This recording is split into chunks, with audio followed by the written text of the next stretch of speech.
Hi guys, welcome back to my YouTube channel. Thanks. Với ni chu challenge ni don chi alawa hi friend momo sinita pi somnga kanda cho ni amana ai zo vek don ni Tuy tục anh ya. Mà đi để ấy đang trên sông á chứ. Ba ngày đi. Ba ngày ấy thầy chinh pha khâu thầy dân ya. Mà sẽ ăn cay rồi này đi. le tuna ai han momo panga cho ni momo pi somnga ai chu ya thi ol ni lo thei don ni don lo ki pun tu shi chuang lo ta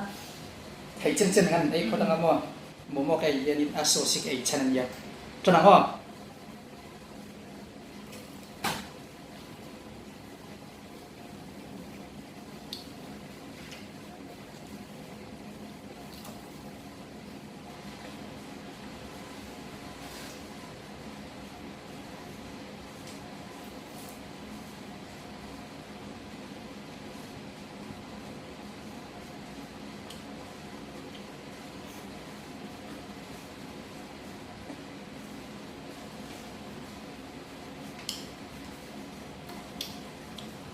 Tuy hầm về bắt thung khăn ấy trần đôn đếc đếc á.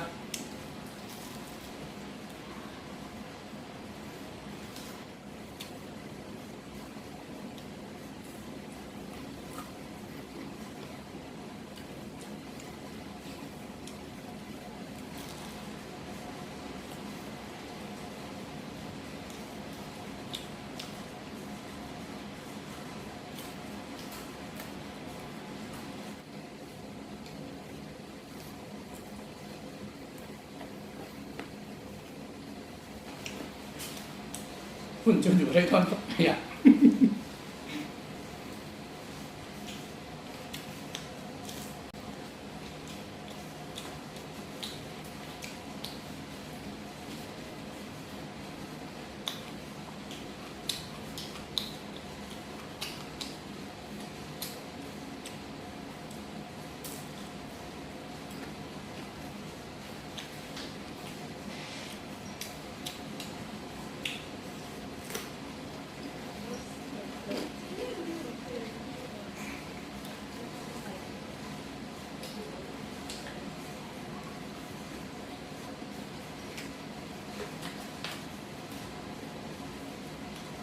เล่มนี้ฮาร์สเวทนะมอ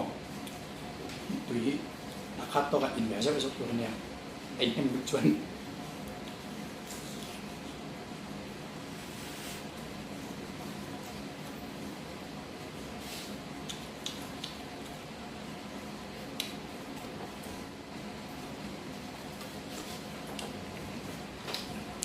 จนนับแล้วนับเลย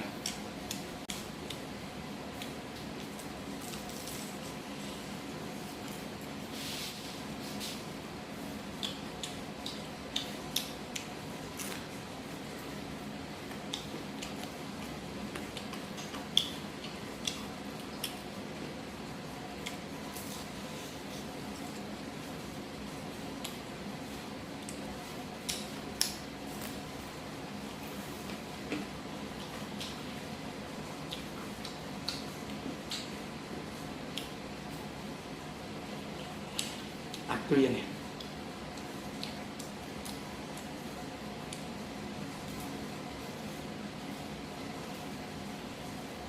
มันครับ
ไอ้ที่จูฮาร์โลมออาเชียลช่วงและตดช่วงที่อาฮาร์เราเสียกาฮะบุยครับ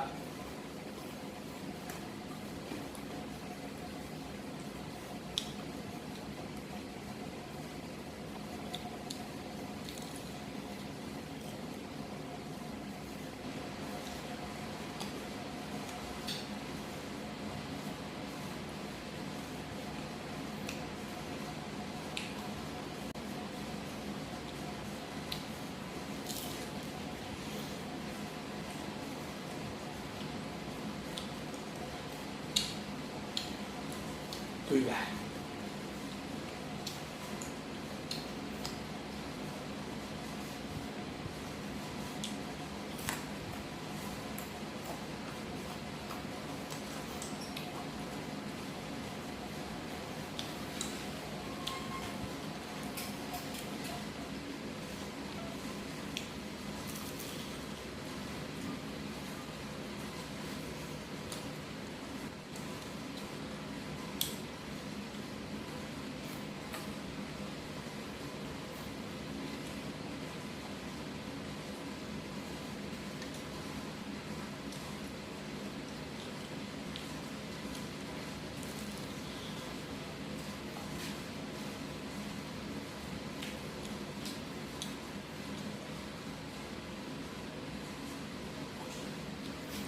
ไอ้ตักจนเราจับให้ครบไหม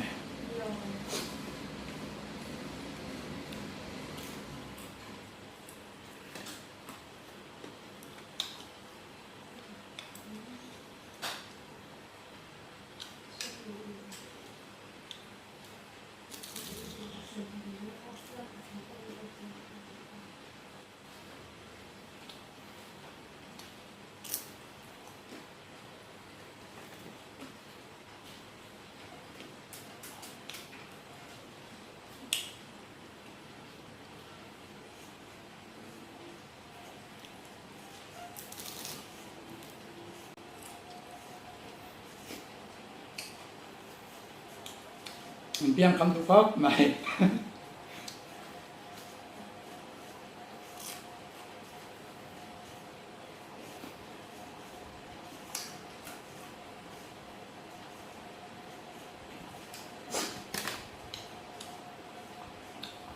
มันทราบแต่พวกกันได้หรอ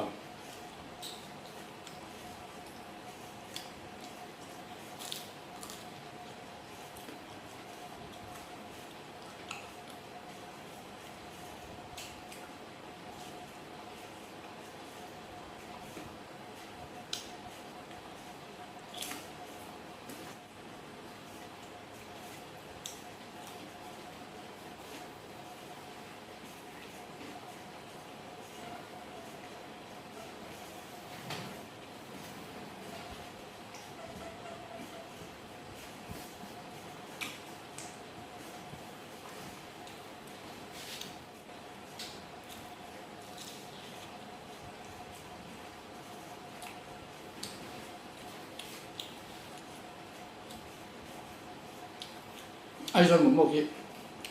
อัปปนาตุยะมาเสียเองที่มาสอสมเบลวัน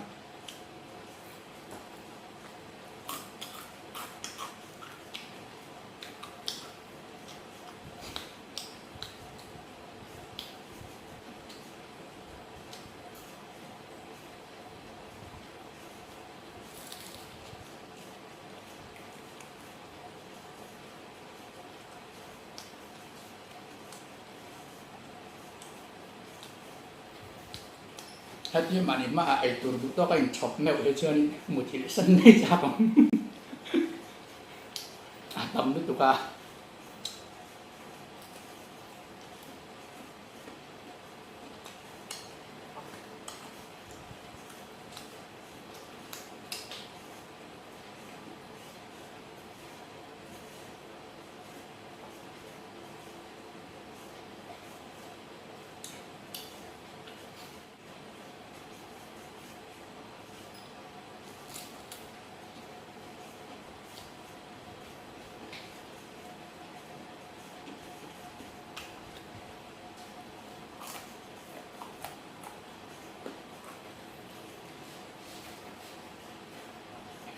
barat thap em siap sih nggak coba ini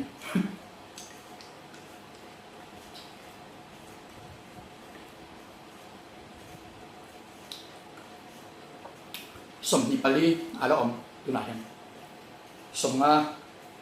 ania fry ha chicken fry mo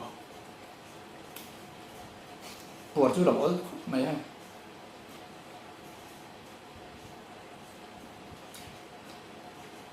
ai thì vô đơn một cái tia tan buốt bánh hay đi mà ai em thấy đâu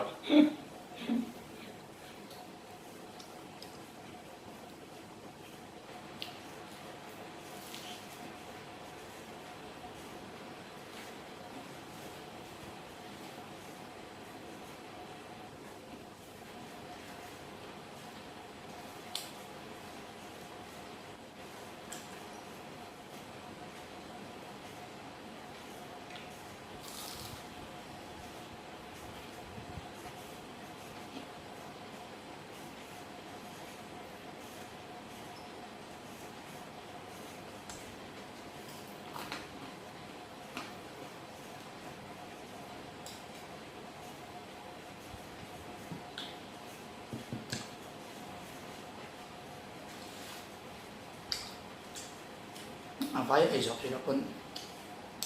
sông thung tắm chứ ai là tôi mang mình đâu phải tiền mày lớn như bạc chứ in ai để xin hàng in đồ đấy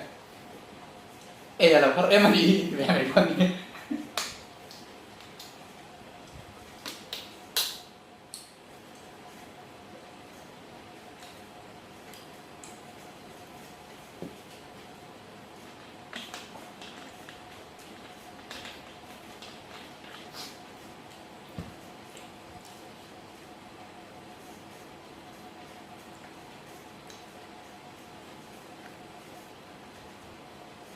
ai hát được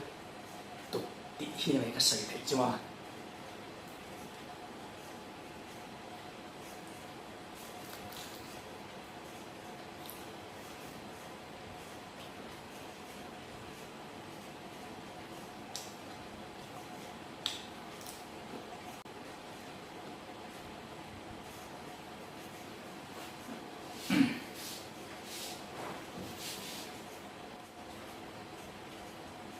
sao nát thế không này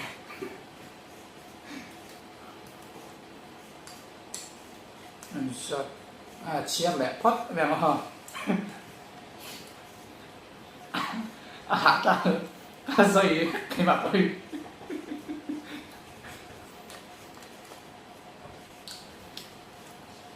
ấy lúc chọn chuẩn là mà em chia mẹ em chia em đều chọn đi thì phải không chân ấy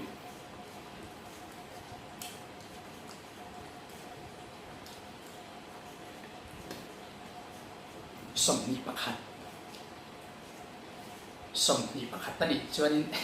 pakhat chi ka ile ka ei ne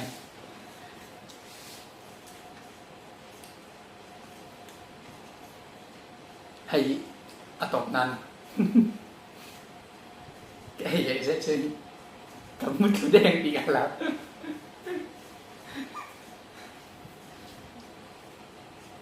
hay cái sao không ạ in đủ thông in lâu comment mấy con nha